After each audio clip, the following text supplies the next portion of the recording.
बोलिए श्री सतगुरुदेव महाराज की जय। प्यारी साध संगत जी, आप सतगुरु जी के मुखारबिंद तो सत्संग सुनेंगे कि शासनकर्ता किसे कहते हैं, और गुरु जी बड़े ही सहज स्वभाव में और सिंपल शब्दों में हमें इसका विवरण करके बता रहे हैं। तो आइए सुनते हैं।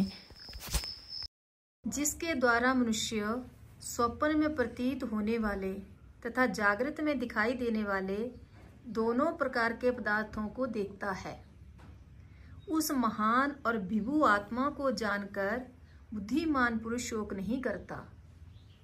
तो आत्मा की गल ही कर रहे ना जी महाराज। जिस आत्मा के द्वारा जी आत्मा दृष्टा जी आत्मा जड़ा वही तो दृष्टा जड़ा स्वप्न नूं देखदा है, वही जागृत नूं भी देखदा है।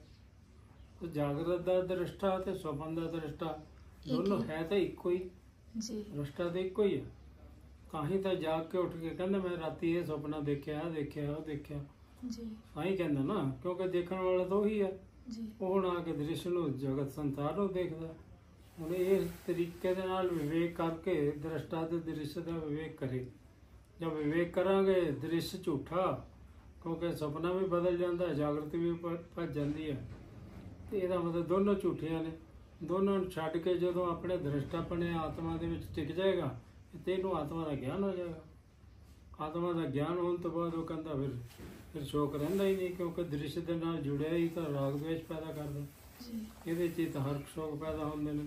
ਜਦ ਇਹਦੇ ਨਾਲ ਉਹ ਛੁੱਟ ਜਾਣਗੇ, ਆਤਮਾ 'ਚ ਟਿਕ ਜਾਣਗੇ ਤੇ ਆਪੇ ਹੀ ਗਿਆਨ ਹੋ ਜਾਏਗਾ। ਆਤਮਾ 'ਚ ਜੁੜਾਂਗੇ ਤਾਂ ਹੀ ਗਿਆਨ ਹੋਏਗਾ, ਆਤਮਾ ਦਾ ਨਹੀਂ, ਉਸ ਤੋਂ ਪਹਿਲਾਂ ਹੋਣਾ ਵੀ ਨਹੀਂ। अच्छा है। ਹੋਰ ਕਿਆ। ਤੇ ਦ੍ਰਿਸ਼ਟਾ ਹੀ ਹੈ। ਦ੍ਰਿਸ਼ਟਾ ਸੱਚ ਚੀਜ਼ ਹੈ। ਤੇ ਅੰਦਰ ਸੁਪਨਾ ਵੀ ਝੂਠਾ, ਜਗਤ ਵੀ ਝੂਠਾ ਹੋ ਕੇ ਸੁਪਨ ਦੇਖਦੇ ਆ ਤਾਂ ਜਗਤ ਉੜ ਜਾਂਦਾ, ਜਗਤ ਦੇਖਦੇ ਆ ਤਾਂ ਸੁਪਨ ਉੜ ਜਾਂਦਾ। ਰਹਿੰਦੇ ਇੱਕੋ ਹੀ ਦੋਨਾਂ ਚੋਂ। मतलब दृश्य दोनों अलग अलग, स्वप्न और दृश्य जागृत और देखने वाला एक है, वो सत्य है। वो दृष्टा ही है, वही आत्मा। उसी आत्मा ਦੇ ਵਿੱਚ ਸਥਿਤ ਹੋ ਜਾਣਾ। ਹੁਣ ਦ੍ਰਿਸ਼ਟਾ ਜਿਹੜਾ ਸੰਸਾਰ ਜਿਹੜਾ ਸੁਪਨਾ ਦਿਖਦਾ ਉਹ ਜਾਗਰਤ ਦੇ ਸੰਸਕਾਰਾਂ ਨਾਲ ਦਿਖਦਾ। ਜਾਗਰਤ ਦਾ ਗਿਆਨ ਹੋ ਜਾਂਦਾ, ਸੁਪਨ ਦਿਖਣ ਲੱਗ ਜਾਂਦਾ। ਜਿਹੜਾ ਜਾਗਰਤ ਦਿਖਦਾ ਇਹ ਆਪਣੇ ਆਤਮਾ ਦੇ ਅਗਿਆਨ ਕਰਕੇ ਦਿਖਦਾ। ਜਦੋਂ ਆਤਮਾ ਦਾ ਗਿਆਨ ਹੋ ਗਿਆ, ਆਤਮਾ ਦੇ ਵਿੱਚ ਮਨ ਟਿਕ ਜਾਏਗਾ ਜੀ, ਫਿਰ ਇਹ ਸੰਸਾਰ ਜਿਹੜਾ ਜਗਤ ਦਾ ਦ੍ਰਿਸ਼ ਦਿਖਦਾ ਹੈ ਜਾਗਰਤ ਅਵਸਥਾ ਦਿਖਣਾ ਹੀ ਬੰਦ ਹੋ ਜਾਏਗੀ। ਦ੍ਰਿਸ਼ਟਾ ਆਪਣੇ ਸਰੂਪ 'ਚ ਟਿਕ ਜਾਏਗਾ। ਦ੍ਰਿਸ਼ਟਾ ਦਾ ਸੱਚ ਸੱਤ ਤੋਂ ਪਰੇ ਚਲੇ ਜਾਂਦੀ ਨਾ। जब तक सत्य कहना पैंदा, जब तक दृश्य है और दृष्टा ਨੂੰ सच कहना पैंदा, दृश्य ਨੂੰ झूठ कहना पैंदा। जो दृष्टा ही टिक गया, दृश्य उड़ ही गया, फिर सच झूठ तो परे हो गया, खत्म। ये ज्ञान होना चाहिए। कहते इस तो बिना ज्ञान होए बिना शांति आनी नहीं। तो दृश्य ਨੂੰ सच्चा मनी बैठांगे, ਸੁਪਨ ਦੇ ਵਿੱਚ ਸੁਪਨ ਨੂੰ ਸੱਚਾ ਮੰਨ ਕੇ ਉੱਥੇ ਭਟਕਦੇ ਰਹਿੰਦੇ ਹਾਂ। ਦ੍ਰਿਸ਼ ਨੂੰ ਸੰਸਾਰ ਜਾਗਰਤ ਅਵਸਥਾ ਨੂੰ ਸੱਚਾ ਮੰਨ ਕੇ ਇਹਦੇ 'ਚ ਭਟਕਦੇ ਰਹਿੰਦੇ ਹਾਂ। ਇਹ ਭਟਕਣ ਹੀ ਜਿਹੜੀ ਹੈ ਸਾਡੀ ਸਾਨੂੰ ਤੰਗ ਕਰਦੀ ਹੈ।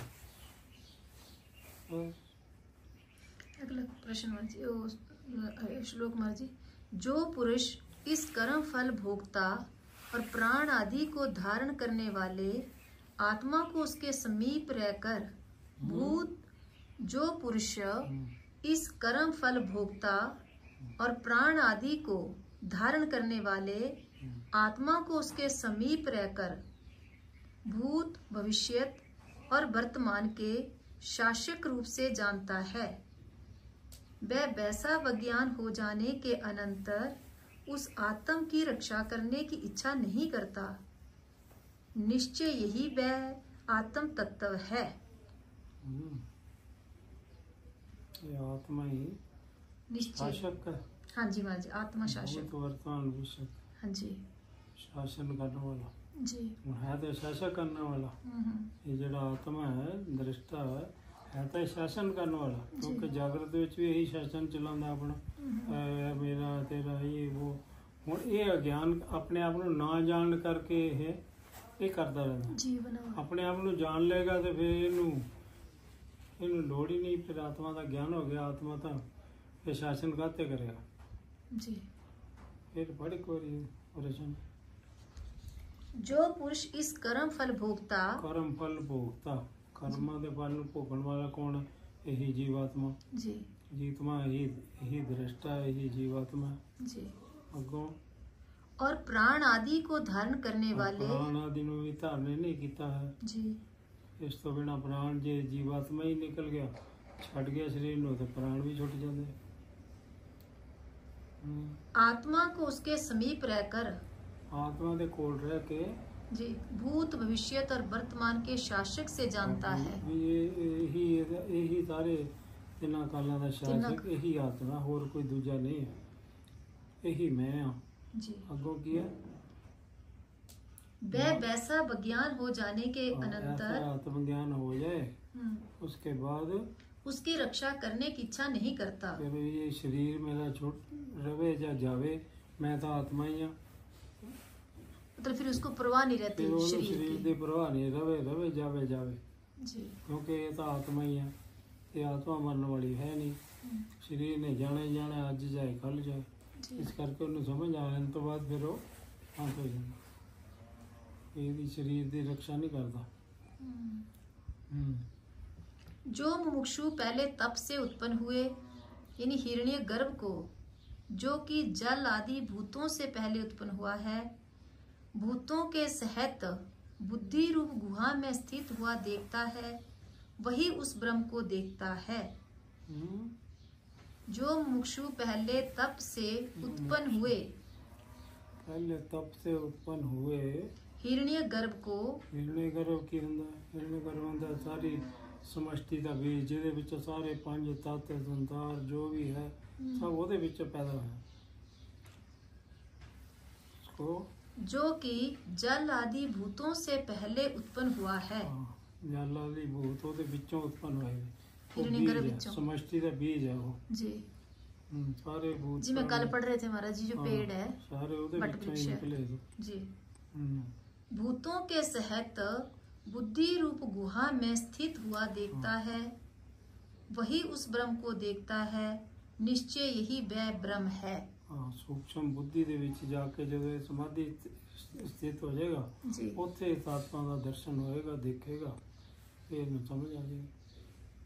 बुद्धि रूप गुहा ਵਿੱਚ, बुद्धि रूपी गुहा मतलब बुद्धि ਇੰਨੀ ਸੂक्ष्म ਹੈ, ਇਹਦੇ ਵਿੱਚ ਜਾ ਕੇ ਜਦੋਂ ਮਨ ਟਿਕ ਜਾਂਦਾ ਸੰਸਾਰ ਛੱਡ ਕੇ, ਉੱਥੇ ਸਮਾਧि ਲੱਗ ਜਾਂਦੀ। तो महाराज जी बुद्धि संकल्प विकल्प नहीं करती, निश्चय करती है ना। निश्चय करती है, वो तो निश्चय करके ਉਹਦੇ ਵਿੱਚ चली गई, फिर तो बुद्धि भी छूट जाएगी। अच्छा, मतलब बुद्धि के द्वारा ही हमें ज्ञान होना है, कहने का मतलब ये। बिना बुद्धि ਦੇ ਵਿੱਚ ਸੂक्ष्म रूप ਚ बुद्धि भी उड़ ਜਾਂਦੀ ਫਿਰ।